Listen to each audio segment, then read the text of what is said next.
नमस्कार, लोकसंदेश न्यूज चॅनलमध्ये आपलं स्वागत आहे। रामासारखं वागण्याचा प्रयत्न करा। वर्धापन दिनाच्या शुभेच्छा देताना उद्धव ठाकरेंचा भाजपला चिमटा। भाजप देशभरामध्ये धर्मात विष कालवत असल्याचा आरोप।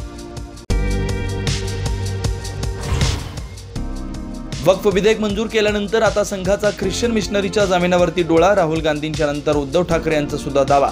तर वक्फ कायद्याच्या विरोधात सर्वोच्च न्यायालयामध्ये 6 याचिका। भाजप कोणताही मुद्दा हिंदुत्वाशी जोडून देशातलं वातावरण गढूळ करतंय। संजय राऊतांची टीका। मुख्यमंत्री काळाराम मंदिरामध्ये का आले नाहीत, राऊतांचा प्रश्न। बारामतीमध्ये माझ्या एवढं काम करणारा आमदार यापुढेही मिळणार नाही, अजित पवारांचं वक्तव्य। शरद पवारांना चिमटा असल्याची चर्चा। 1952 पासूनच्या आमदारांची कारकीर्द तपासण्याचं आवाहन। शेतकऱ्यांच्या भावना दुखावल्या असतील तर दिलगिरी व्यक्त करतो। कर्जमाफीवरून वादग्रस्त वक्तव्य करणाऱ्या कृषी मंत्री माणिकराव कोकाटे यांची माघार। चौफेर टीकेनंतर सुचलं शहाणपण। सर्व हिंदूंसाठी मंदिर, स्मशान आणि पाणी एकच असलं पाहिजे। सरसंघचालक मोहन भागवत यांचं वक्तव्य। सर्व पंथ, जाती आणि समुदायांनी एकत्र यावं हाच आमचा उद्देश असल्याचं प्रतिपादन। जहाज येताच लिफ्टप्रमाणे वर उचलल्या जाणाऱ्या पंबन रेल्वे पुलाचं पंतप्रधानांच्या हस्ते उद्घाटन।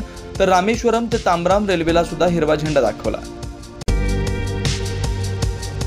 राज्यभरात रामजन्माचा जयघोष। राम मंदिरामध्ये दर्शनासाठी भक्तांच्या मोठ्या रांगा। दिवसभर विविध कार्यक्रमांचं आयोजन। अयोध्येमध्ये राम जन्मोत्सव धूमधडाक्यात साजरा। अभिजित मुहूर्तावरती मूर्तीच्या कपाळावरती पडली 4 मिनिटं सूर्यकिरण। लातूरमध्ये महापालिका आयुक्त बाबासाहेब मनोरे यांचा गोळ्या झाडून आत्महत्येचा प्रयत्न, पण सुदैवानं बचावले। टोकाचं पाऊल उचलण्यामागचं कारण अद्याप अस्पष्ट। अशाच विशेष घडामोडींसाठी आमच्या YouTube चॅनलला सबस्क्राइब करा, फेसबुक पेजला लाईक करा आणि इन्स्टाला फॉलो करा।